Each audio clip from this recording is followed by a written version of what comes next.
में कह दी कि अंतिम लाइट जल रहा है, बंद कीजिए उसको। सेन वंश का अंतिम शासक कही लक्ष्मण सेन, और यह हिंदू में अंतिम शासक था। पूछेगा कि हिंदू में कौन अंतिम शासक था, तो सेन वंश में लक्ष्मण सेन। कश्मीर राजवंश देखा जाए, कश्मीर का मतलब कि कश्मीर में के राजा शासन जमैले रहे। ठीक बानू, अभी उन्हें कहा जाता ला, हमनी कभी कश्मीर के बारे में पढ़े के बाद गोरी और अभी मत जा।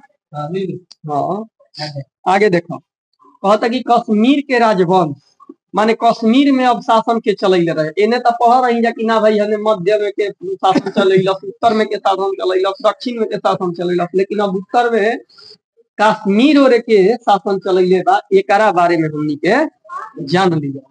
ठीक बानू, कहता कि कश्मीर पर शासन करने वाले शासक वंश काल क्रम में इस प्रकार थे: कारकोट वंश, उत्पल वंश और लोहार वंश। तीन गो वंश मेन रहे, कारकोट वंश, उत्पल वंश और लोहार वंश। 1627 ईस्वी में दुर्लभ वर्धन नामक व्यक्ति ने कश्मीर में कारकोट वंश की स्थापना की, और ये कैसा वंश था, तो हिंदू वंश था। पूछ देगा कैसा वंश था, हिंदू वंश था।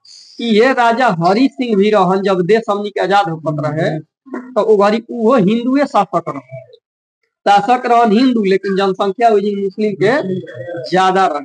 तो का कोई कि जब बंगाल विभाजन भइल तो दोनों है जो पाकिस्तान पाकिस्तान विभाजन, तो दोनों बनल, तो पाकिस्तान के नाम से मुस्लिम धर्म के नाम से स्थापित भइल बा। यही से आज भी माने जो हिंदू एजिंग बालन, चाहे बीजेपी देखला एकरा के, चाहे आरएसएस कहला बढ़ावा देला कि हिंदू धर्म एजिंग मान्यता होके के चाहिए, समझाई। तो वैसा ही उनका कहलन कि मुस्लिम के भड़कैलन वही जिंगा कि ना मुस्लिम एथी हो पार्टी हो वही जिंगा पाकिस्तान बनल बा, तो वहां जना का करा जा कि हमनी में मिल जाए। यही ले अब वही कहीं का कहला सकी आक्रमण करके अब आगे चल के हड़प ले कुछ हिस्सा पाकिस्तान वाला आतंकी, बुझाइल नु, हड़प ले तब फिर जाकर डरे राजा हरि सिंह कि हम स्वतंत्र तले डरे अब आके जवाहरलाल नेहरू से कहलन कि ना महाराज मिलावल जरूरी बा, तो विनय पत्र कर देवन 26 अक्टूबर के, मालूम मानू। तो ये दिले बा कि हिंदू वंश में स्थापना कैले रहन कश्मीर में कारकोट वंश 627 ईस्वी में दुर्लभ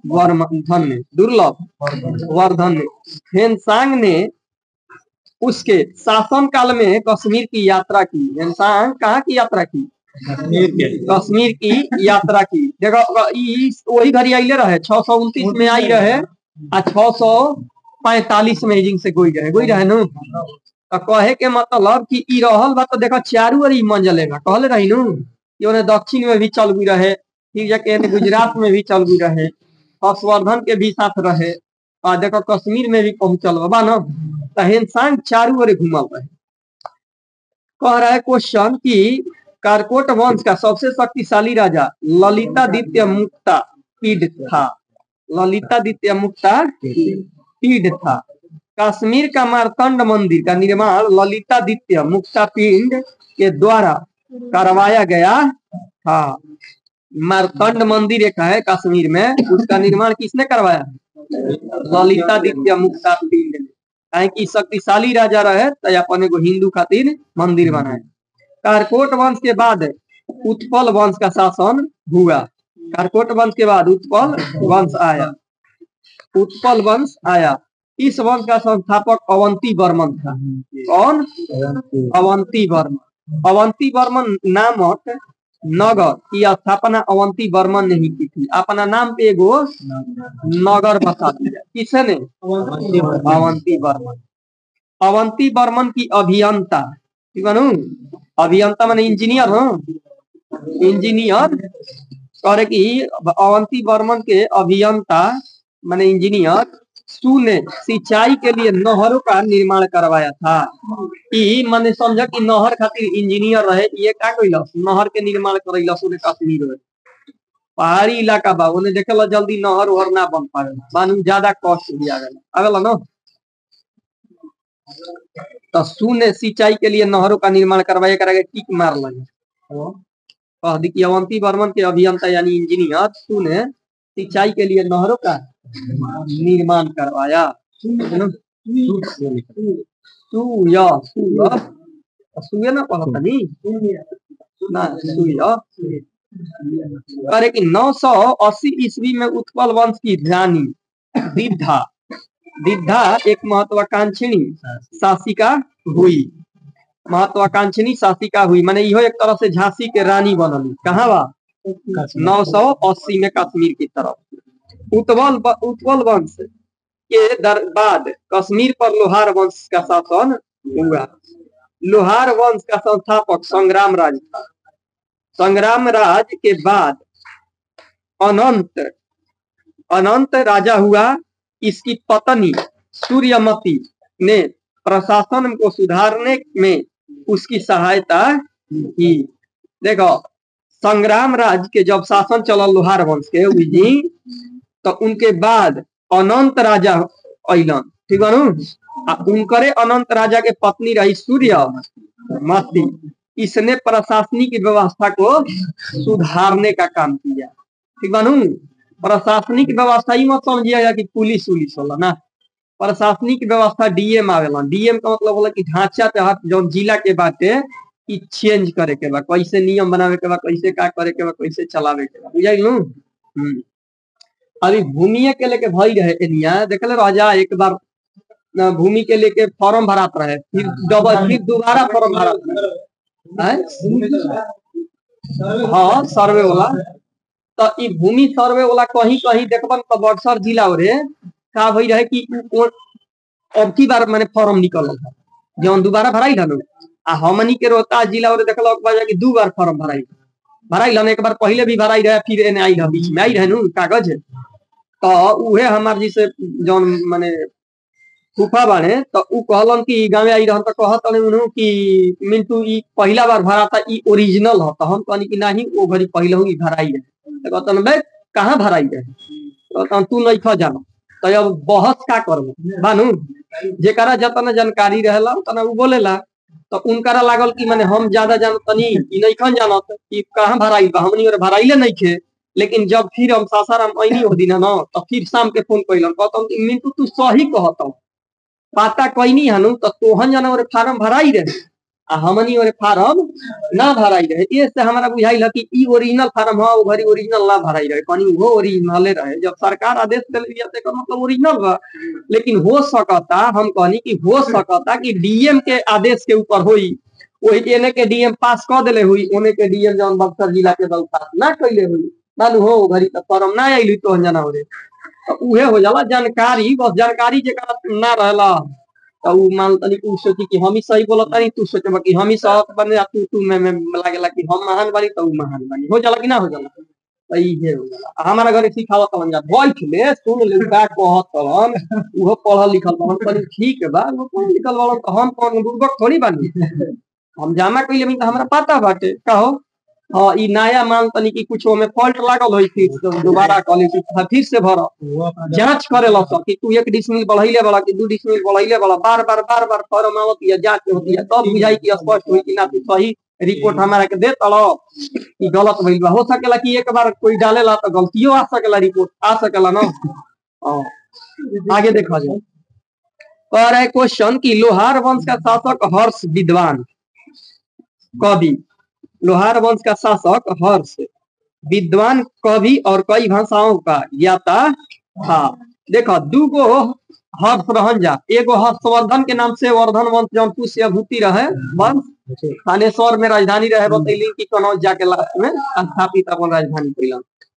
तो ई हर्षवर्धन ऊपरों के हर्ष भी नाम जानल जाता है आ एही जिंगवो भी हर्ष के नाम से जानल जाला। तो उ हो गलन उ वर्धन वंश में आ ई हो गलन तहार लोहार वंश में। ठीक है तो हर्ष ई विद्वान भी रहन विद्वान माने पढ़ल लिखल और कवि के मतलब होला लेखक। ठीक है कह रहा है कि कई भाषाओं के ज्ञाता भी थे। ठीक है कई गो भाषा माने ई जानत रहन कौनो भाषा में इनका ले बतई जानत रहन। ठीक है वैसे ही कहल जाला कि इंदिरा गांधी पढ़ल लिखल रही 17 गो हमर पापा कहलन जा इजे दिया जा बड़ी दिया जाने छोट भाई जा तो जहाँ तो हमनी के जमाना में हमनी के देखत रही जा इंदिरा गांधी रही वैसे ही कहल जा इंदिरा गांधी के इंदिरा गांधी कहत रही कहियन जे कि 17 गो भाषा जानत रही विदेश में सगर प्रचलित रही तो सही भाई शक्तिशाली महिला में मानल जाता है बानू।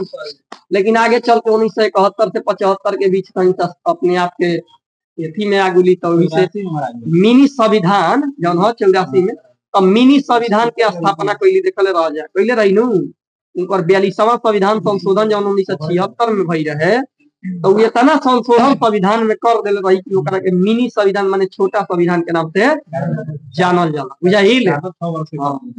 बहुत ज्यादा ये मोदी का तना कैले हम इनकरा ले ज्यादा उ कैले तो उतना भी एक ना होके के चाहिए सक्रिय के मतलब हम ही ज्यादा बढ़िया बानी बानू हो। आगे देखो कह रहे कि कलहन हर्ष का आश्रित कवि था। कलहन क्या था? हर्ष का आश्रित कवि था माने हर्ष एकरा के मानत रहे कलहन के ठीक बानू। आ इहे कलहन जौन वाला नु ई राज तरंगनी के नाम से एगो पुस्तक बनैला आ राजाओं और वहां के नदियों के बारे में जानकारी दी कि कौन कौन नदी कश्मीर की तरफ बहती है और कौन कौन राजा के बेरी कौन कौन नदी प्रचलित रह। दब देखल जाओ जय सिंह लोहार वंश का अंतिम शासक था जिसने 1128 ईस्वी से 1155 ईस्वी तक का किया शासन किया। जय सिंह देखा जा अलग अलग में बा एहू में जय सिंह पढ़त रहा एगो उनियो जय सिंह पढ़ल रहा कल्याणी वाला जब पढ़त रहनु चालुक्य में एगो जय सिंह उनियो बालन ध्यान देवे के बाद करे कि जय सिंह लोहार वंश के अंतिम शासक था। इसने 1128 ईस्वी से 1155 ईस्वी तक शासन किया। जय सिंह ने के शासन काल के साथ ही कलहन की राज तरंगनी का विवरण समाप्त हो जाता है। वही घड़ी का हो गई समाप्त हो गई। कामरूप का बर्मन वंश कामरूप का बर्मन वंश 4वीं शताब्दी के मध्य कामरूप ने बर्मन वंश का उदय किया। क्या किया? बर्मन वंश का उदय हुआ। अरे कि 4वीं शताब्दी के मध्य कामरूप में बर्मन वंश का उदय हुआ। कामरूप जानते हो कहाँ काला बहुत बड़ी है असम के पुराना नाम कामरूप। कामरूप नाम रूप सब जगह कहाँ मिली आज के क्षेत्र में देखल जाए तो असम में मिली ठीक है। आगे देखा जाए कह रहा है कि इस वंश का प्रतिष्ठा का संस्थापक इस वंश की प्रतिष्ठा का संस्थापक पुष्य बर्मन था। इसकी राजधानी प्रयाग ज्योतिषपुर थी ठीक है। मध्य कामरूप यानी मध्य असम में यह स्थापना कैलस और राजधानी एक बनाया प्रयाग ज्योतिषपुर। आज भी पूछेला कि प्रयाग ज्योतिषपुर कहाँ है तो असम में। प्रयाग ज्योतिषपुर कहाँ है? असम में। प्रयागराज कही तथा कालांतर में कामरूप पाल साम्राज्य का एक अंग बन गया था। कालांतर में माने आगे चल के कामरूप पाल साम्राज्य का क्या बना अंग बना माने इन्हें धीरे धीरे पाल का कैलन की अपन पैर पसारे लगल ठीक है। काहे कि कब के बात करता देखो जा लिखल बा कि 4वीं शताब्दी के है। हाँ 4वीं शताब्दी के मतलब भइल कि 400 ईस्वी में चलल भाई 300 400 हाँ तो वही के बीच में चलल बा। कहे के मतलब कि ई भइल कि ओकरा बाद में फिर पाल वंश के स्थापना कैले रहन गोपाल तो उहे फिर जाके असम और बंगाल की तरफ पाल वंश के शासन मजबूत होके लगा। गुर्जर प्रतिहार वंश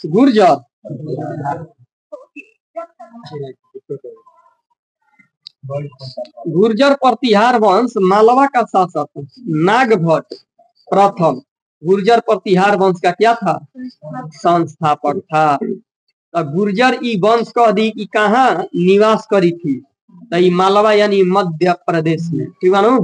मध्य प्रदेश और राजस्थान के क्षेत्र के मालवा कहल जाला के ने तो हमनी के पूर्व साइड जौन बाटे न मध्य प्रदेश आगे देखो विनायक लेके चल रहे हैं सबसे ये हां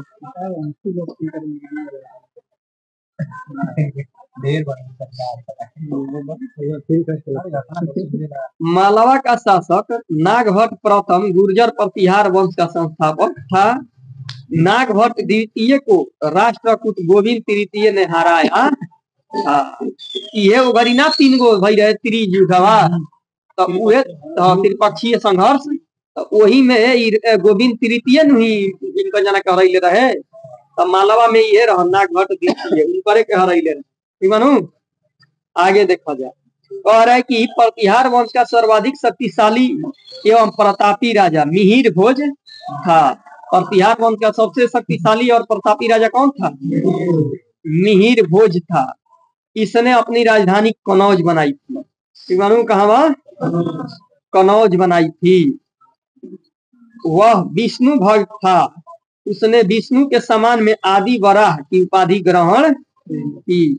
आदि वराह की उपाधि ग्रहण की। कहे कि जौन वराह अवतार निकले लन विष्णु जी ना कल रही कि हिरण्याक्ष भाई रहे हिरण्याक्ष भाई रहे बड़ हिरण कश्यप छोट रहे तो हिरण कश्यप के तो मरले रह नरसिंह अवतार उ कह दीनू तो हिरण्याक्ष के पहले मराई रहे उ है बड़ भाई उका कैलस की पृथ्वी जब शांत हो गई रहे ना कहनी कि जब मंथन भइल समुद्र फिर के पृथ्वी जब शांत हो गई तो फिर उ पानी में डुबावे के कोशिश कैले रहे पानी में डुबैला समुद्र में पृथ्वी के तब फिर जाके उहे नाक ब्रह्मा के नाकी में से निकलल बानू वराह अवतार एकदम देखले वाला जाके मार होई से एकदम सुअर लेखा रहेला मुहावा दांत दूगो निकल रहला मार होई से आउ आउ करत निकलल उहे वरा विष्णु के ही रूप हन हैं 12 गो का 10 गो करे 12 तीसरे के जो पहले ना रही हो हां पढ़ैले ना रही वरा अवतार कहलू 12 गो थोड़ी बा अब तो पढ़ैले ही रही कहले रही कौन चल रहे तो पहले मत्स्य पुराण मछली वाला बानू हो ओकरा बाद तार फिर कच्छप अवतार मत्स्य अवतार और कच्छप अवतार कच्छप माने मंथन होके लगल फिर मंथन के बाद में तारे अगली है वराह अवतार फिर नरसिंह अवतार बानू हो फिर नरसिंह अवतार के बाद में वामन अवतार बानू वामन अवतार के बाद में पढ़ बता वामन अवतार कग भाई गिनो तो जा अरे मछली अवतार कच्छप अवतार फिर जाके वराह अवतार फिर नरसिंह अवतार फिर वामन अवतार 5 हो गलू वामन अवतार के बाद परशुराम अवतार राम अवतार कृष्ण अवतार और बाद बौद्ध अवतार अब कृष्ण के बाद बौद्ध अवतार तब जाके 10वां अवतार कहनी कलिक महाराज कल युग में जन्म लिए ये 10 गो रहे आगे बढ़ल जा कह रहा है क्वेश्चन कि इसने विष्णु के समान में कौन सा उपाधि धारण की तो आदि वराह राजशेखर प्रतिहार शासक महेंद्र पाल के दरबार में रहते थे। राजशेखर प्रतिहार शासक महेंद्र पाल के दरबार में रहते थे। इस वंश का अंतिम शासक यशपाल था। 1036 ईस्वी में अंतिम शासन एक समाप्त हुई कौन वंश के गुर्जर प्रतिहार वंश के यशपाल हो पाल वंश थोड़ी हो ऊपर रहे देवपाल ना हो अंतिम पाल वंश। कह रहे क्वेश्चन की प्रतिहारों की राजधानी क्रमशः भीनमाल उज्जैन और कनौज इस सब के ने पड़ेला तो मध्य प्रदेश उत्तर प्रदेश ठीक है ना। तो भीनमाल पहल का राजधानी बनल दूसर का राजधानी उज्जैन तीसर का राजधानी उत्तर प्रदेश कनौज। अरब यात्री सुलेमान अरब यात्री कौन आया था? सुलेमान प्रतिहार राजा वत्स राज के शासन काल में भारत आया था। तोमर वंश अब देखा जाए तोमर वंश ने 8वीं से 12वीं शताब्दी के बीच वर्तमान दिल्ली हरियाणा उत्तर प्रदेश मध्य प्रदेश राजस्थान के कुछ हिस्सों पर शासन किया। माने टोटल राज्य में हिस्सा कुछ हिस्सा पे शासन रहे। कहे के मतलब कि आज के क्षेत्र में दिल्ली जितना फैलल बा तो जरूरी नहीं है कि वो गरी शासन भइल तो उतने में भइल बानू कुछ घट भी सकेला बढ़ भी सकेला। तो वैसा ही कहता कि दिल्ली में कुछ पैर पसरले रहन हरियाणा में कुछ उत्तर प्रदेश कुछ मध्य प्रदेश और कुछ राजस्थान में क्या रहे हिस्सेदारी में शासन रहे। राजा अनंगपाल तोमर प्रथम को तोमर वंश का संस्थापक और दिल्ली का प्रथम शासक माना जाता है। अनंगपाल तोमर प्रथम ने दिल्ली यानी प्राचीन दिहिलिका की स्थापना की। देखा जाए यह दिहिलिका की स्थापना के लिए दिल्ली ना कहले रहलो भाई कहल रहन की दिहिलिका है, मनू का कहल रहन ई दिहिलिका है। तो दिहिलिका नामक जगह की स्थापना किए थे अनंग पाल, और वे आगे चल के हाँ अनंग पाल तोमर, यही आगे चल के दिल्ली दिल्ली दिल्ली दिल्ली अंग्रेज अइला सब त ई दिहिलिया के का दिहिलिका के का कहल सब दिल्ली दिल्ली दिल्ली दिल्ली दिल्ली दिल्ली करे लगल, आगे चल के फिर दिल्ली दिल्ली, ठीक है ना। अनंग पाल तोमर द्वितीय ने, और देखा प्रथम हो गलन खत्म, दूसरा बार कहता शासक अनंग पाल तोमर द्वितीय ने दिल्ली को सुदृढ़ किया और लाल कोट का निर्माण करवाया।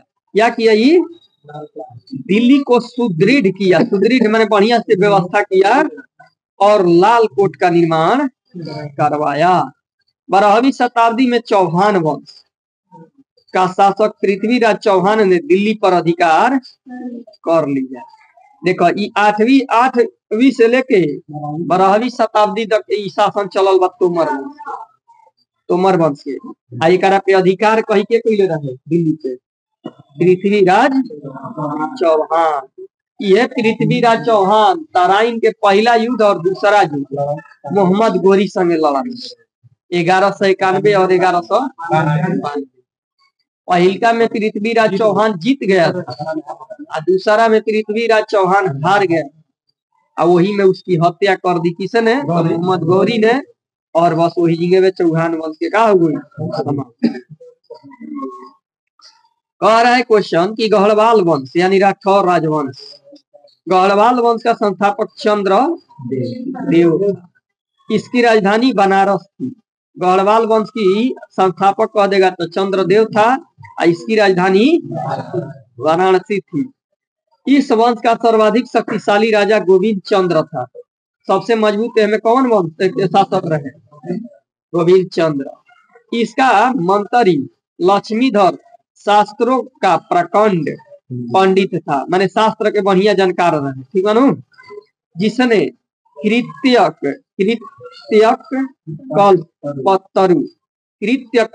कल्पतरु नामक ग्रंथ की रचना की। गोविंद चंद्र की एक रानी कुमार देवी ने सारनाथ में धर्म चक्र जीन विहार बनवाई। सारनाथ में माने धर्म चक्र जीन विहार की स्थापना की। विहार शब्द बतैला ही रही बौद्ध धर्म से संबंधित, क्या स्थापना कैले रही धर्म चक्र। आगे देखो पृथ्वीराज तृतीय ने स्वयं पर स्वयंवर से जयचंद की पुत्री संयोगिता का अपहरण कर लिया था, ठीक है। हाँ स्वयंवर के करा कह जाला बियाहे में लड़का के लड़की उठा लेला, पुत्री के संयोगिता को अपहरण कर लिया था। इस वंश का अंतिम शासक जयचंद ही था, ठीक है। इस वंश का गढ़वाल वंश के सबसे अंतिम शासक जयचंद, पहले का कही चंद्र देव जयचंद था, जिसे मोहम्मद गोरी ने 1194 में चंदावर के युद्ध में मार डाला। केवनों से जीतत रहे ना तो मार देवे की कहे कि अब सोचा था कि छोड़ दे ना फिर दिक्कत हो जाए, क्या करे कि गौरी बहुत तेजी रहे होशियार, कौनों के हरावत रहे मार देते। और पृथ्वीराज चौहान रहन अंतिम जौन शासक, तो का किलम के छोड़ दिलन पहिल का जुड़ा। यही से कहला कि छोड़ देव तो आगे चल के काल मंडरा मानू। तो ये क्या कैलाश की पृथ्वीराज गौरी ने मोहम्मद गौरी ने चंदावर के युद्ध में 1194 में हरा दिया। याद कर लिया 1194 यानी 4 से 94 या 4 से चंदावर के युद्ध, ठीक है। अंतिम राजा कही तो वही में लगावल बा जय चंद, पहिल का कही तो चंद्रदेव गढ़वाल वंश के, ठीक है। तो देखो सबसे ज्यादा एमे दुख पीड़ित भइल बनन के जयचंद भइल, काहे कि इनकरा संगे दूगो घटना। पहिले पृथ्वीराज तृतीय का कैलाश इहे मोहम्मद गोरी संगे लड़ रहे, फिर बाद में हार गइल दूसरा तराइन के युद्ध में, पहिलका में जीता रहे। तो ई का कैलस की उनकर पुत्री के उठा लेलस बा न हो, जेकर नाम रहे संयोगिता। आ दूसरा काम है गौरी कर दिलस कि उनकर हत्या कर दिलस। तो सबसे ज्यादा कष्ट में के रहे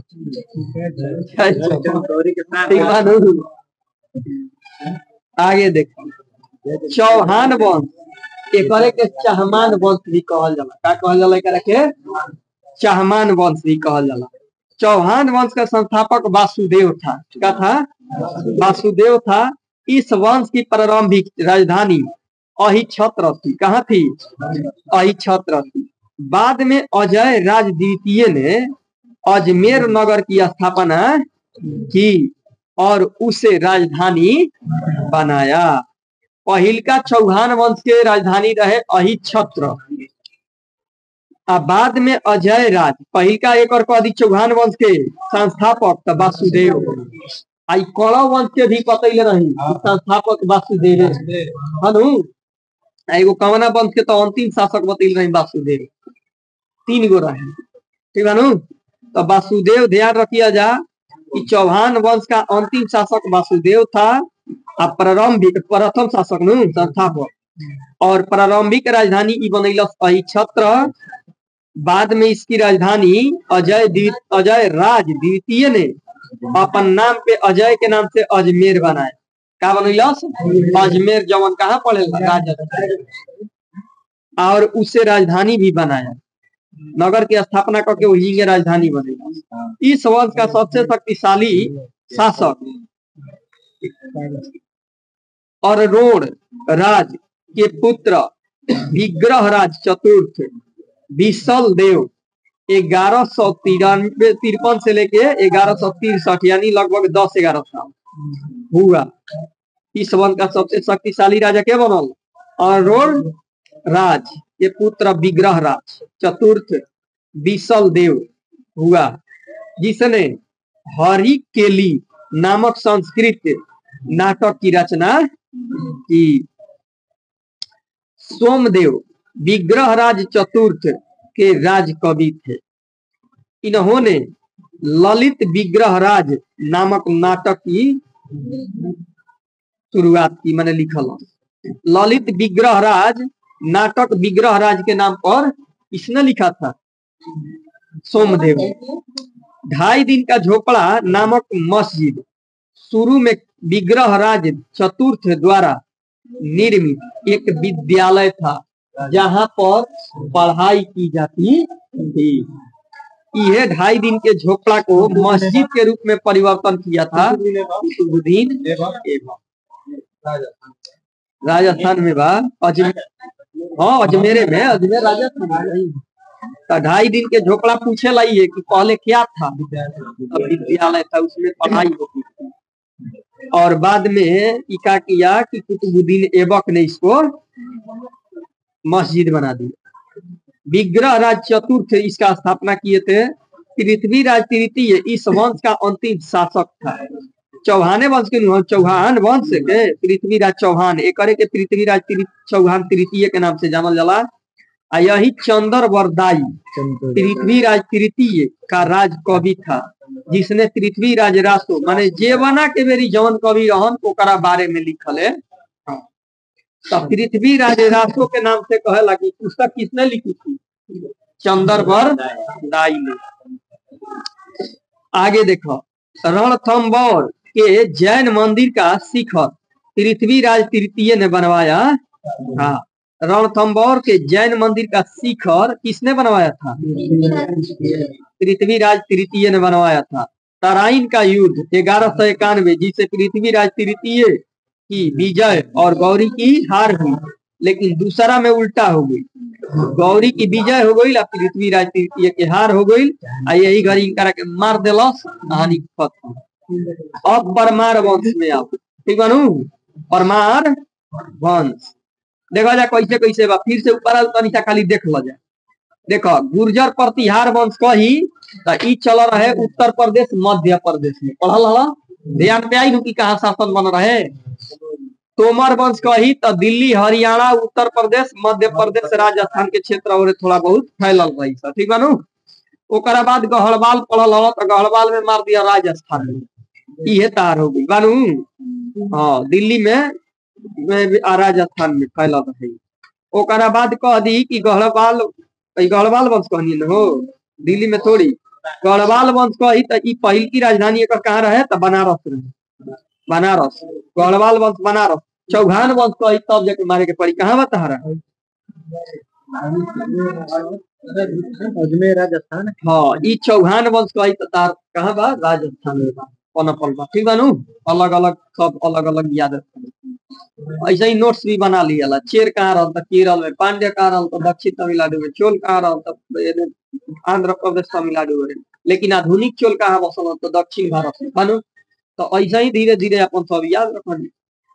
परमार वंश देखा जाए, परमार वंश, परमार वंश का संस्थापक उपेंद्र राज था। इसकी राजधानी धारा नगरी, प्राचीन राजधानी उज्जैन, प्राचीन राजधानी उज्जैन थी। इसकी राजधानी कहाँ थी, धारा नगरी। इसका परमार वंश का संस्थापक उपेंद्र राज। परमार वंश का सर्वाधिक शक्तिशाली राजा राजा भोज, राजा भोज। देखा जाए एगो पड़ल राजा भोजराज आ एगो पड़ल राजा भोज, मिहिर भोज पड़ रहा। हाँ तो शक्तिशाली राजा तार गुर्जर प्रतिहार वंश में, मालवा यानी मध्य प्रदेश। इहो मध्य प्रदेश में रहे परमार वंश। एकरा में शक्तिशाली रहे राजा भोज आ ओकरा में रहे मिहिर भोज। एकरा के दोनों के टिक मार लियो, तनी तनी खातिर डिफरेंट बा। राजा भोज आ मिहिर भोज में माइनर खातिर डिफरेंट बा। पूछ दी कि राजा भोज सबसे शक्तिशाली राजा किस वंश में था, परमार वंश। मिहिर भोज सबसे शक्तिशाली राजा किस में था, गुर्जर प्रतिहार। दोनों में लगा के दे दी कंफ्यूजन हो जी बाकी ना। ऐसा के डाउट क्लियर कर कि उन्होंने भोपाल के दक्षिण में, भोपाल के दक्षिण में भोजपुर नामक झील की निर्माण किया था। बुझाइलू ई मत कहिए जाए कि भोजपुर है जौन आरा पैसा ने होला नानू। यहू में दू गो बा, एगो पुरानका भोजपुर बोला, एगो नयका भोजपुर बोला जाला बानू। विक्रमेगंज जइबा पुरानका विक्रम नयका विक्रम बानू। भैया के है प्रधानगाई वाला पुरानका विक्रम कहाला और चौराहा बा उतार हो काची नयका विक्रम बानू। कानपुर जइबा, कानपुर दू गो में बा, एगो दिल्ली कानपुर देहात, एगो कानपुर सिटी। वैसे ही दिल्ली में भी जइबा, पुरानी दिल्ली नई दिल्ली बानू, तो अलग अलग सब बानू। आगे देखा जाए तो कह रहा है कि भोजपुर ये कहाँ बटे, भोजपुर कहाँ है तो भोजपुर मध्य प्रदेश के दक्षिण, भोपाल के दक्षिण में, मध्य प्रदेश के भोपाल के दक्षिण में झील का निर्माण करवाया भोजपुर में। किसने, राजा भोज झील का निर्माण करवाया। भोज ने चिकित्सा, गणित और व्याकरण पर अनेक ग्रंथ लिखे। व्याकरण पर भी लिखलन ग्रंथ, गणित पे भी लिखलन माने मैथ पर, और चिकित्सा पर भी लिखलन। ठीक है ना। अरे कि भोजकृत युक्ति कल्पतरु में वास्तुशास्त्र के साथ साथ विविध वैज्ञानिक यंत्रों व उनके उपयोग का उल्लेख है, उल्लेख है।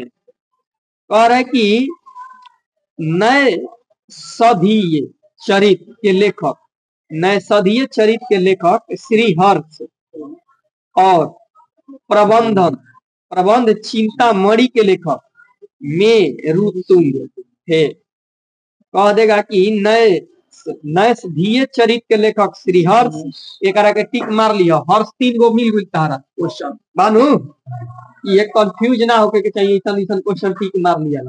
हर्ष तारा को मिलल 3 गो। एगो हर्ष बताइनी है हर्षवर्धन के काल में, एगो हर्ष बताइनी है लोहार वंश के काल में बताइनी है। हर्षवर्धन माने उहे हर्ष काला आ एगो हर्ष पड़ता श्री हर्ष के नाम से। तो ई परमार वंश में का रहल, लेखक रहे। का लिखले रहल तो नए चरित्र। आगे देखो करे कि 9 सहस्र चरित्र के रचयिता पदम गुप्त, 10 रूपक के रचयिता धनंजय, धनिक, हल्लायुद्ध एवं अमित गति जैसे विद्वान वाक्यपति मुंज के दरबार में रहते थे। कविराज की उपाधि से विभूषित शासक था राजा भोज।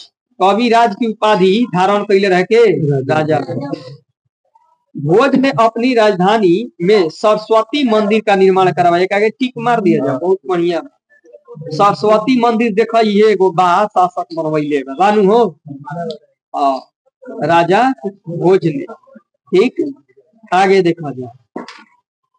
इस मंदिर के परिसर में संस्कृत विद्यालय भी खोला गया था। पहले भी होत रहे, जहाँ जहाँ गुरुकुल में शिक्षा मिलत रहे वहाँ वहाँ सरस्वती माँ के एगो मूर्ति लागल बुझाइलू। काहे कि इनका के का कहल जाला, शिक्षा के देवी कहल जाला। का कहल जाला इनका के शिक्षा के देवी के नाम से जानल जाला। देखले ओको वजह जब लव कुश के भी पढ़ाई होत रहे तो वही सरस्वती देवी के सामने होता है बानो। आगे देखा जाए तो सरस्वती मंदिर का निर्माण किसने करवाया था? भोज, राजा भोज। मिहिर भोज ना, राजा भोज। कह रहे कि इस मंदिर के परिसर में एक संस्कृत विद्यालय भी खोला गया था। एक मार लतिक मरमतन तो याद रही तो ठीक बा। राजा भोज के शासन काल में धारा नगरी विद्या और विद्वानों का प्रमुख केंद्र था। धारा नगरी विद्या और विद्वानों का प्रमुख केंद्र था। इसने चित्तौड़ राजस्थान में बनाओ। इसने चित्तौड़ में त्रिभुवन नारायण मंदिर का निर्माण करवाया। त्रिभुवन नारायण मंदिर का भी निर्माण करवाया। भोजपुर नगर की स्थापना राजा भोज ने ही की थी। भोजपुर नगर की स्थापना राजा भोज ने ही की थी और वहाँ झील भी निर्माण करवाया था राजा भोज। परमार वंश के बाद तोमर वंश आया था। परमार वंश के बाद तोमर वंश का, उसके बाद चौहान वंश यानी चहमान वंश, और अनंत 1297 में अलाउद्दीन खिलजी के सेनापति नसरत खां और उलुग खां ने मालवा पर अधिकार कर लिया। मालवा यानी मध्य प्रदेश और राजस्थान। ठीक बनू। तो इन्हें अलाउद्दीन खिलजी के सेनापति अधिकार कर नसरत खां और उलुग खां, दूगो सेनापति। ठीक बनू। उलुग खां के एमे टिक मार लिया, अलाउद्दीन खिलजी वाला टिक मार लो, वही मार दो ना। परमार वंश बा न, टोटल मार दो पढ़े के बाद याद रही। परमार वंश के बाद कौन वंश आया? तोमर वंश। ये दिल्ली पे शासन कैलस बानू। दिल्ली पर, हरियाणा पे, मध्य प्रदेश, उत्तर प्रदेश, राजस्थान के कुछ हिस्सा में बानो। तो परमार वंश के बाद ही आई रहे तोमर वंश। और तोमर वंश के बाद में आई तार चौहान वंश। चौहान वंश आई लू जो राजस्थान रे पैर पसर। तब जाके चौहान वंश के बाद में जानते बड़ा कि मोहम्मद गौरी का कैलस, समाप्त कर दिलस चौहान वंश के।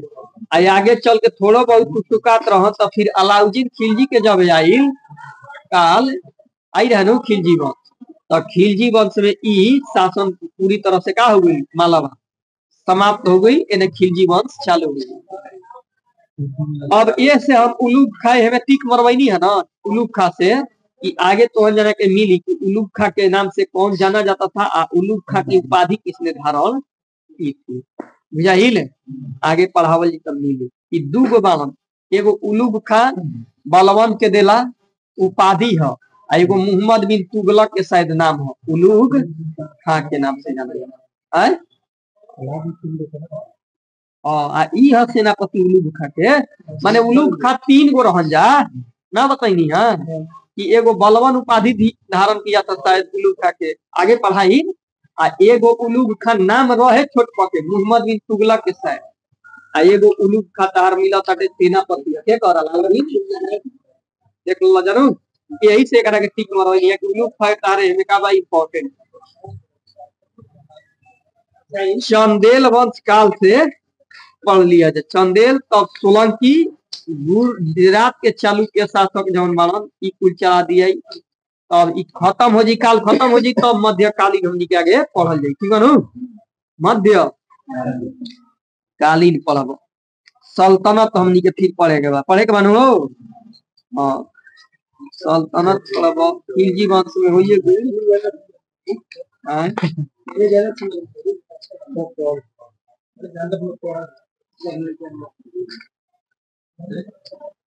सब छोटा छोटा पॉइंट जो हमने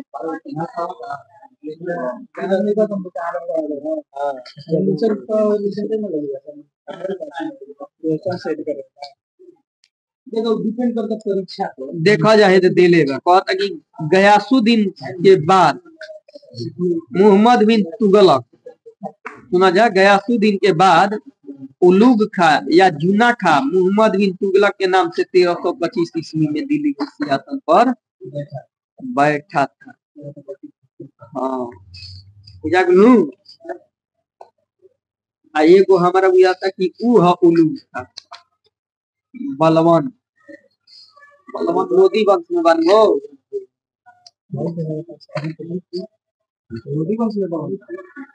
बलवान में बा शुरू बा। अच्छा हाँ ये फिनिश में रहा है बात है रबिया को चालू कर दो नहीं आता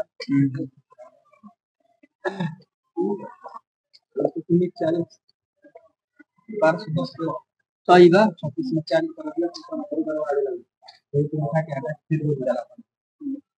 चला जाता एक के काल हमनी के चला दिए इसे याद रखिया जाए काल चंदेल वंश पढ़े के बाद ठीक बानू कौन वंश चंदेल वंश यो मध्य प्रदेश में पैर पकड़ ले रहो। अब हमनी के फिजिक्स पढ़े के बानू चला जा शुरुआत करी जाओ करे कि भौतिकी प्राकृतिक विद्वान की वह शाखा है, भौतिकी प्राकृतिक विज्ञान की वह शाखा है जिसमें द्रव्य और ऊर्जा और उसकी परस्पर क्रियाओं का अध्ययन होता है। भौतिकी प्राकृतिक जगत का मूल विज्ञान है क्योंकि विज्ञान की अन्य शाखाओं का विकास भौतिकी के ज्ञान पर बहुत हद तक निर्भर करता है। तो विज्ञान के समझा कि मेन पार्ट है भौतिकी एक तरह से ज्यादा क्वेश्चन देना साइंस के अगर अब इसमें एगो क्वेश्चन याद रखिया जा द्रव्य और द्रव में अंतर है कि दोनों समान है। द्रव्य मतलब होता है पदार्थ, पदार्थ के अब 3 गो अवस्था होला ठोस द्रव और गैस। ये मत कहिया जा कि द्रव्य और द्रव एक है ना, द्रव्य के ही पार्ट है ठोस द्रव और हो गलो कहे कि द्रव्य द्रव दे देला तो लइका कंफ्यूज तो द्रव्य के ही पदार्थ कहा जाला मैटर भी करे कि मात्रक यानी यूनिट किसी राशि के मापन के लिए निर्देश किए गए मानक को मात्रक कहते हैं। मात्रक 2 प्रकार के हैं, मूल मात्रक यानी फंडामेंटल यूनिट्स और व्युत्पन्न मात्रक यानी डिराइव्ड यूनिट। एसआई पद्धति में मूल मात्रकों की संख्या 7 है। यह मूल मात्रक है जो 7 गो देले बा, लंबाई, द्रव्यमान, समय, ताप, विद्युत धारा, ज्योति तीव्रता और प्रकाश का परिमाण। पदार्थ का परिमाण अब सबन के देले बा कि एकर मात्रक का होला। लंबाई के हमनी के मात्रक होला मीटर, एकर का अधिक संकेत तय एम से सूचित किया। द्रव्यमान का किलोग्राम, इसको केजी में सूचित किया जाता है। समय का सेकंड, इसको एस से। ताप का केल्विन, इसको के से। विद्युत धारा का एम्पियर, एस से सूचित किया जाता है। ज्योति तीव्रता कैंडेला, इसको सीडी से सूचित किया जाता है। और पदार्थ का परिमाण मोल, इसको मोल से ही सूचित किया जाता है। अब इसमें संपूरक मात्रक जो दे रहा है 2 संपूरक मात्रक कह देगा कि समतल कोण, इसका मात्रक होता है रेडियन, इसको रेडियन से ही रेड से सूचित किया जाता है। और घन कोण, इसका मात्रक होता है अस्टेरेडियन, इसको एसआर से सूचित किया जाता है। इंटर में जो मैथ से पढ़ल हुई क्वेश्चन साइंस से तो जानत हुई कि रेडियन को अगर डिग्री में चेंज करना है, अच्छा डिग्री को रेडियन में चेंज करना है क्या करना है। अगर हमनी के डिग्री में चेंज करे के बाद तो 180/पाई से गुना करेगा। अगर हमनी के रेडियन में देले डिग्री में देले बा रेडियन में चेंज करे के बाद तो पाई/180 से गुना किया जाता है। कही आला नु जैसे कह दी कि 60 डिग्री को रेडियन में चेंज करे तो पाई बाई 180 मारब तो 36 18 तिरछा तिरछी कट जी नु तो पाई बाई 3 हो जाए का हो रेडियन हो गल हो। हाँ आगे देखा जाए कह रहा है क्वेश्चन जैसे बताइए दिन तो बोले ही ना कि 60 डिग्री के रेडियन में चेंज करे के बाद तो 60 गुने पाई बाई 180 कर देला हो गई बानू हो तो पाई बाई 3 आ गई तो रेडियन हो गई आ उहे अब पाई बाई 3 के कह दी कि डिग्री में चेंज करे तो फिर जाके पाई बाई 3 के कर चेंज करे के बाद तो 180 बाई पाई करब पाई से पाई कट गुनी करे पड़े आ फिर 3 से कटब तो 36 18 फिर 60 डिग्री आ गई कि ना उलट के ये होता है। आगे बढ़ो एस आई के कुछ पुराने मात्रकों के नए नाम और संकेत दिए गए हैं। पहले ताप के एस आई मात्रक रहे सेंटीग्रेड ठीक है कि पुराना नाम डिग्री सेंटीग्रेड अब एक डिग्री सेल्सियस कहे लड़का ठीक है नया नाम। आवृत्ति के कंपन प्रति सेकेंड होता है पुराना नाम कि माने जितना 1 सेकेंड में कितना कंपन करता देखल ना झिक जाए कैसे लागल चलना आवाज तो उहे कहता कि फ्रीक्वेंसी कितना कंपन करत रहे 1 सेकेंड में इहे ओकर मात्रक ह आ एकरे के आज आधुनिक में हर्ट्ज के नाम से जाना। ज्योति तीव्रता के होता है कैंडेला शक्ति पुराना नाम आज सिंपल में कहा जाला कैंडेला कहा जाला कैंडेला तो नया नाम कैंडेला ज्योति तीव्रता के पुराना नाम कह दी तो कैंडेला शक्ति मरिया नया नाम कही तो कैंडेला मनू ये क्वेश्चन लड़का लब दे मार देला ना पढ़े ला ना कि कहा का देले बा अगर मान तनी कि सेटे आ गेला कह दी कि पुराना नाम क्या था अब तू देखबा नु ज्योति तीव्रता के कैंडेला मार के निकल गेला ना ध्यान देवे के होई कि ओई जगह खाली ऐसे कह दी ज्योति तीव्रता का ऐसा मात्रा क्या होता है ऐसा ही मात्रा तब कैंडेला मार दियो अगर पुराना ओई जगह लगा के दे दी तो कैंडेला शक्ति का मानो करे कि समतलीय कोण डी थीटा चित्रानुसार वृत्त की चाप की लंबाई ds और इसकी त्रिज्या r का अनुपात होता है।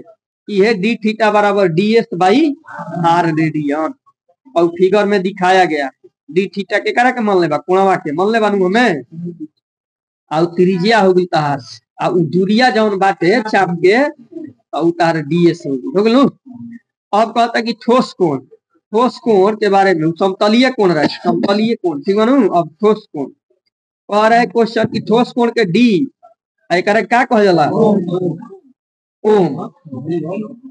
डी ओम चित प्रतिरोध ना हो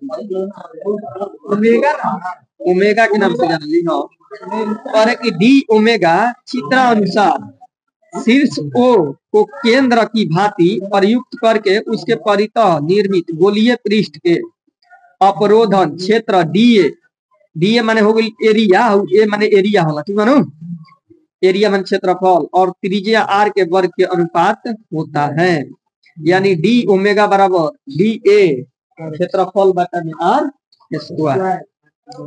वे सभी मात्रक जो मूल मात्रकों की सहायता से व्यक्त किए जाते हैं उसे व्युत्पन्न मात्रक कहते हैं। कहे के मतलब कि ओ में मूल मात्रक भी मिलल रही तो करे का कहली व्युत्पन्न मात्रक कहली। जैसे स्वर और व्यंजन दुगो होला ना तो स्वर पढ़े ला जब तो स्वर से ही मिला के व्यंजन बनल मानू क के साथ में हलंत लगा दी तो समझिए कि हाथ कह आ फिर जाके ओकरा में अ जोड़ दे बनू तब जाके पूरा कह बनू तो स्वर से ही मिल के मेलों से बना है व्यंजन मानू और वैसे ही इहो बाटे कि मूल मात्रक के ही सहायता से क्या बना है व्युत्पन्न मात्रक बना। खगोलीय दूरी का मापन प्रकाश वर्ष यानी लाइट ईयर्स करे कि प्रकाश द्वारा निर्वात में 1 वर्ष में तय की गई दूरी को क्या कहते हैं प्रकाश वर्ष। 1 वर्ष में तय की गई दूरी को क्या कहते हैं प्रकाश वर्ष। खगोलीय दूरी को मापने के लिए प्रकाश वर्ष का उपयोग किया जाता है क्योंकि प्रकाश की चाल हमेशा क्या होती है एक समान होती है कभी भी मैंने प्रकाश के चाल घटेला बढ़ेला ना।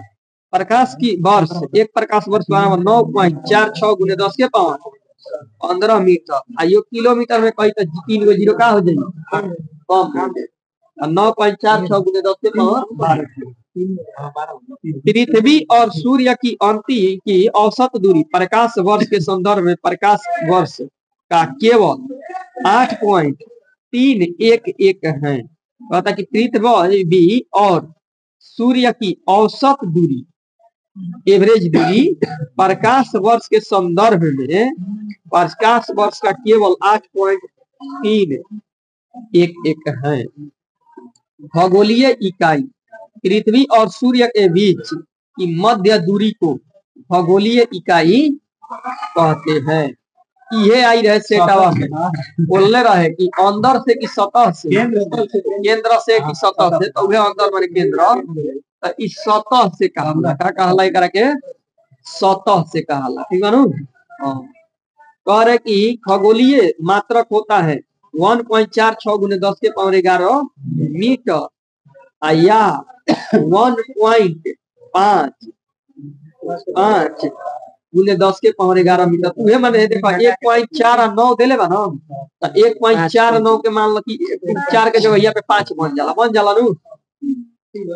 और है क्वेश्चन पारसेक, यह दूरी मापने की सबसे बड़ी इकाई है।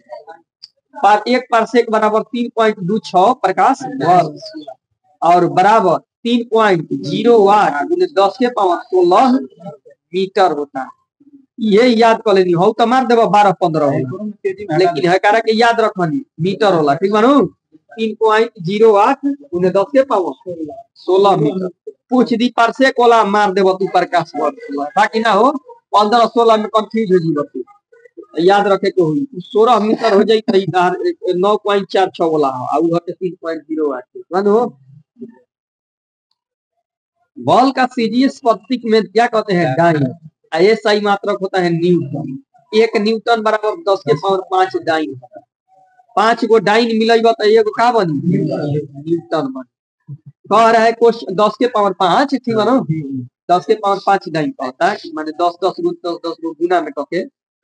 आगे देखो कह रहा है क्वेश्चन की कार्य की सीजीएस पद्धति अर्ग होता है, एसआई मात्रक जूल। ये दे लेगा कि 1 जूल बराबर 10 के पावर 7 अच्छा है 1 अर्ग बराबर 10 के पावर -7 जूल हो जाए, ठीक है ना, निगेटिव हो जाए। कह रहे कि जूल की गंधलापन, जल की गंधलापन, ठीक है ना, यानी गंदा मापने की इकाई को क्या कहते हैं? एनटीयू, नेफ्लोमेट्रिक टर्बिडिटी यूनिट के नाम से जाना जाता है। जल के गंदा नापल जाला, ठीक है। वे पूछेला कि ऑक्सीजन की मात्रा बढ़ती है तो जल की शुद्धता बढ़ती है कि घटती है? जल की शुद्धता घटती है देला। 10 के विभिन्न घातों का प्रतीक, 10 के विभिन्न घातों का प्रतीक भौतिक में बहुत छोटी और बड़ी राशियों के मानों को 10 के पावर घात के रूप में व्यक्त किया जाता है। 10 के कुछ घातों को विशेष नाम से जाना जाता है और संकेत दिया गया है। देखो कहता पहिल का देले बा डेका, हम तो ऐसे याद कर ले बनी डेका डेसी हेक्टो सेंटी माने एक गो दोनों में ऐसे ही याद कर ले बनी minus plus deca deci hecto centi kilo milli mega micro giga nano tera pico peta femto, femto कहीं फार्मी के नाम से जाना जाला। एक्सा एटो जेटा जेप्टो और योटा योक्टो। नायका में इधेले बात तारे 21 और 24 वाला, पुरानका में तारा ना मिली हो 2023 तक ले मिल सकेला। 24 तक देले भाई, देले बानू। आ देखो हई पहिका देले बा 10 के पावर 1, फिर 2, फिर 3, फिर 3 के बाद 6, 6 3 9 माने 3 को बढ़ाइले बानू पावर। यो ध्यान दे देखो। आगे देखो अरे कि बीमा किसी भौतिक राशि की बीमाएं उन घातों को कहते हैं जिन्हें उस राशि को व्यक्त करने के लिए मूल राशियों पर चढ़ाना पड़ता है। जैसे वेग बराबर दूरी बाई समय, ठीक है। अब एजिंग आवा देखो का हो जाई एल बाई टी बराबर एल इनवर्स टी या M0 एल टी इनवर्स हो जाएगी, ठीक है। M0 L 3 वर्ष देखो जीरो रहेला तब लिखे के पड़ेला M के मान तो ये लगा हैं जीरोवा हो जाला तो मान कुछ ना होला। हां बीमा बीमीय सूत्र लिखना पड़ता है बीमा के जगह जगह पे कहीं कहीं सेट में देखबा तो आयाम भी लिखे लगता कहता कि इसका आयाम लिखे ये समझिएगा कि बी में कह देला सूत्र आयाम सूत्र यानी बीमा सूत्र तो एकरा में एम तार बतैले ही केजी के सूचित करेला एल जौन बाटे मीटर के सूचित करेला और टी जौन हो गेलू टाइम के सूचित आगे करे कि बीमीय सूत्र यह वह व्यंजक जो यह प्रदर्शित करे कि अमुक भौतिक राशि में कौन सी मूल राशि किस प्रकार समाविष्ट है उस राशि का बीमीय सूत्र कहलाता है। जैसे कार्य का बीमीय सूत्र एम एल स्क्वायर 3 वर्ष 2 ये करे के सूत्र में कहब त केजी मीटर स्क्वायर प्रति सेकंड स्क्वायर बुझिनु उहे बल गुने विस्थापन कइ देबा मीटरवा एगो जुड़ गइल आगे कहता है कि भौतिक राशि का बीमीय सूत्र दिले बा देखा जा चल ऊंचाई बाटे M0 हो जियो बस सूत्र पे ये अपन बैठा दियो ओकर खातिर प्रत्यास्था गुणांक माने होला दाब प्रत्यास्था माने का होला दाब दाब से दिले बा क्वेश्चन था ना देला दाब के का होला क्षेत्रफल बल बाई क्षेत्रफल तो ये कह दिले बा M L inverse T inverse 2 आगे देखल जाए गति चलो ना गति कहते कि गति अदिश राशि वैसी भौतिक राशि जिनमें केवल परिमाण होता है और दिशा नहीं होता है उसे अदिश राशि कहते हैं जिसे द्रव्यमान चाल आयतन कार्य समय ऊर्जा और विभव माने वोल्ट विद्युत धारा भी विद्युत धारा ताप और दाब ये सभी क्या है अदिश राशि है ठीक है ये कनी के परिणाम तो बैलेगा परिमाण बैलेगा लेकिन ये कनी के डायरेक्शन नहीं है कि केने हमनी के काम करे के कोनहु काम करी ठीक है आगे देखो करे कि सदिश राशि वैसी भौतिक राशि जिनमें परिमाण के साथ साथ दिशा भी रहती है और जो योग के निश्चित नियमों के अनुसार जोड़ी जाती हैं उन्हें सदिश राशि कहते हैं जैसे वेग विस्थापन बल त्वरण संवेग आवेग विद्युतीय क्षेत्र और चुंबकीय क्षेत्र देखा जाए विद्युत धारा को ही तो अदिश विद्युत धारा के प्रवाह कहेला और सदिश विद्युत क्षेत्र कही ठीक बनू चाहे विद्युत क्षेत्र की तीव्रता कही तो सदिश चुंबकीय क्षेत्र कही सदिश पर दूरी किसी दिए गए समय अंतराल में वस्तु द्वारा तय किए गए मार्ग की लंबाई को क्या कहा जाता है दूरी कहा जाता है यह एक अदिश राशि है यह सदैव धनात्मक या शून्य होती है दूरी क्या है अदिश राशि है और कभी भी धनात्मक और शून्य होती है ऋणात्मक नहीं होती है मानो ऋणात्मक नहीं होती है धनात्मक ऋणात्मक और शून्य ये तीनों हो जाए धनात्मक ऋणात्मक और शून्य कहे के मतलब तो जना देखो ध्यान दिया जाए कभी भी जिसे तारा दौड़े के बाद तो ई दौड़बो तो तू अपन सीधी दिशा में दौड़त सीधी के मतलब होला धनात्मक औनो दिशा में दौड़ब तो सीधे दौड़त लेकिन विस्थापन में का होला कि माप तौल करे के पड़ेला तो ई आपना से जैसे इंच ले ले बाबा तो हो सकता कि ऊपर से भी खींच सकेला नीचे से भी खींच सकेला मानो तो धनात्मक भी खींच सकेला और ऋणात्मक भी खींच सकेला शून्य के अर्थ होला जिसे हमारा 1 किलोमीटर दूरी मापे के बाद तो उ किलोमीटर वाला अगर मीटर में माप देला तो ओकरा मीटर के किलोमीटर के देखे में शून्य हो जाए कि ना हो जाए ना समझ में कहे के मतलब जहां से कोई कहे हां हां वो हो जाला जहां कोई कहे कोई चाहे छोटा सा दूरी मपल तो वो शून्य में जी नगण्य माने शून्य में। आगे देखा जाए चाल। अब इसका सही मात्रक विस्थापन हो चाहे दूरी एक मीटर हो करेला करे कि चाल किसी वस्तु द्वारा प्रति सेकंड में तय की गई दूरी को क्या कहते हैं? चाल। यही से चाल बराबर दूरी बाई समय। अदिश राशि है, इसका सही मात्रक मीटर पर सेकंड होता है। यदि कोई वस्तु किसी दूरी को v1 चाल से तय करती है और उसके बाद उतनी ही दूरी को v2 चाल से तय करती है, तो इसका औसत चाल क्या होगा? तो 2 गुने v1 इंटू v2 बाटा में v1 प्लस v2 एवरेज चाल। मानो औसत के कहीं कहीं माध्य भी देगा। जब माध्य माध्यिका बहुलक पढ़ब, माध्यिका मतलब होला बीच में के माध्यिका, बहुलक मतलब जब ज्यादा देले वाला संख्या ओकरा के कहल।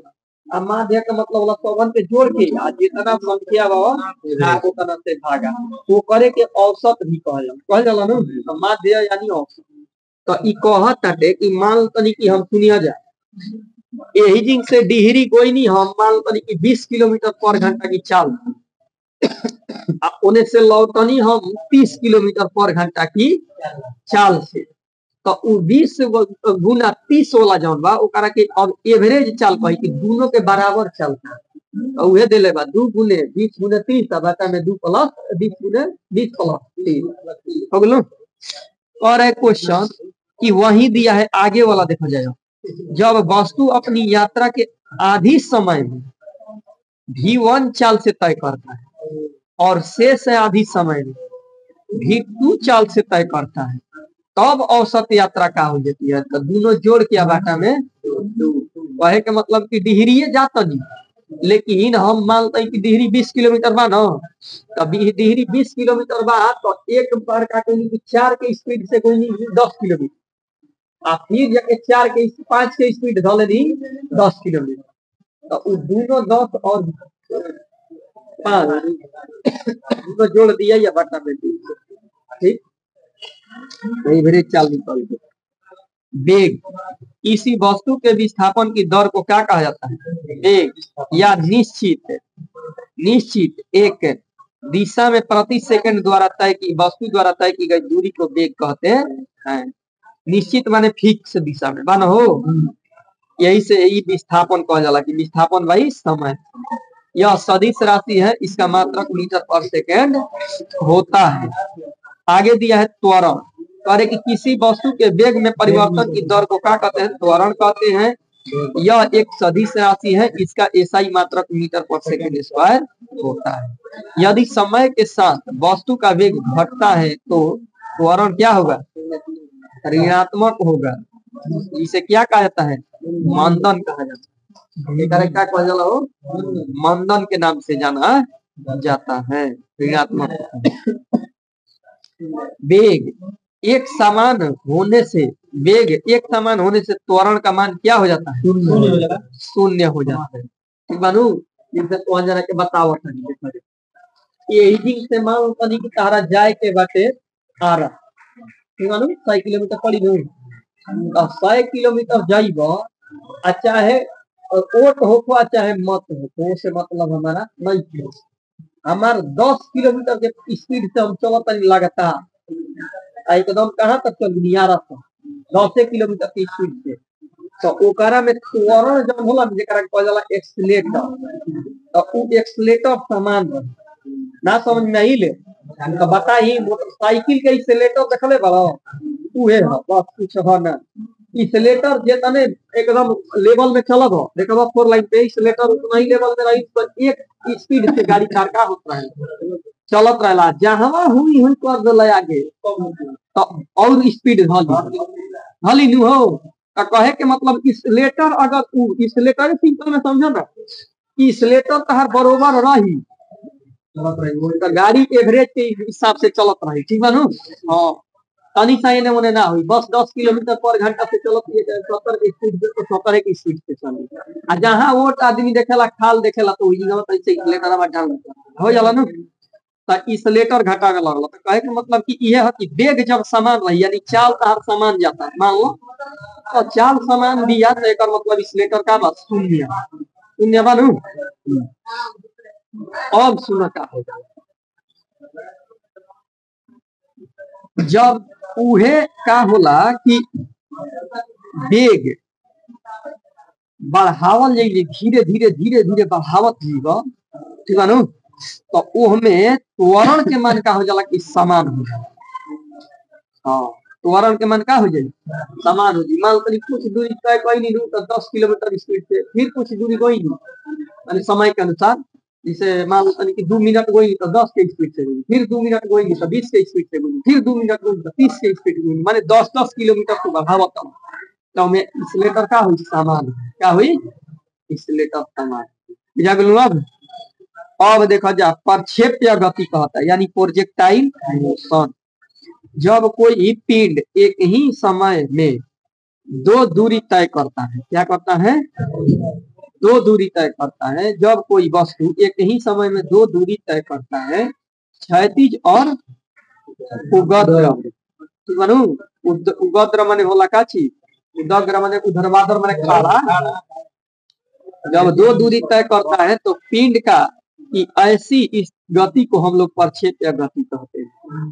तो वहां जाने के लागत हुई कि दो गो दूरी तय करता, दो गो नहीं करो, कहे के मतलब कि 45 डिग्री के एंगल से अगर ढेला फेंको तो नहीं जाता, दूर जाला। तो जब ढेला फेंकब तो पहले तो हेने नीचे ही से फेंकत हलो, तो नीचे से फेंकब तो हंसे जाके फिर हंसे परवलयाकार गिरी। तो एक तो तहार हो गई कि सोजा सीधी हेजू से हेजू तक के दूरी तय कर, आ एगो हो गई कि ऊंचाई वाला भी दूरी तय करत। तो उहे दोनों दूरी देले बा कि एगो 7 हाथ ऊंचाई वाला भी दूरी, यानी उदग्र यानी उर्ध्वाधर माने खाड़ा, आ एगो कहता के तार की हॉरिजॉन्टल यानी क्षैतिज, ठीक बा। तो वर्टिकल और हॉरिजॉन्टल दो गो दूरी तय करला, ऊंचाई के साथ साथ लंबाई, ठीक बा। एक ही समय उहे कहाला। तो अभी भी देख लो वजह, अगर फुटबॉल के तारा ऊंचा दिखावेला, देख लो कितना ऊपर मारत है, तो वो स्पीड में मरब तो तारा 90 डिग्री के एंगल पे मारे के पड़ी तो सबसे ऊंचा जाए, ताला लेखा ऊपर है फुटबॉल, ठीक बा। अगर तारा गोल करे के बाद माच के मारे के बाद की करल पकड़ा मत, तो 45 डिग्री के एंगल पे मरब, जितना तेज मरब उतना ही स्पीड से। काहे कि कोई भी वस्तु अगर 45 डिग्री के एंगल पर 11.2 किलोमीटर पर सेकंड तेजी में छोड़ देना तो का हो जी, पलायन भी छोड़ दी, चाहे कागज फेंको, चाहे ढेला फेंको, चाहे कुछ फेंको, ओकरा में मतलब नहीं है। एगो छोटी छोटी वस्तु अगर उतना स्पीड से चल गई 11.2 किलोमीटर पर सेकंड, तो जगलू आगे जाके 400 किलोमीटर ऊपर जाके सूरज के नाचे लगे, ठीक बा। ऊपर स्पीड तनी ज्यादा होला, अब ये 36,000 के किलोमीटर ऊंचाई पे जाई पृथ्वी से, तो उस 36,000 किलोमीटर ऊंचाई पर जाई तो पृथ्वी की जितना समान गति रही उतने ओकरो समान गति रही, माने उ तनी सा घसकी नु तो उहो तनी सा घसकी, उहो तनी सा घसकी तो उहो तनी सा घसकी, तो सामने रही, माने पृथ्वी पर देखबो कि दक्षिण में बानु तो दक्षिणे में। यही तो तार में पहले रही कि द्वितीय के जौन काम करेला तो 36,000 डिग्री के एंगल पे का कइल सैटेलाइट पर छोड़ल मिल जाए।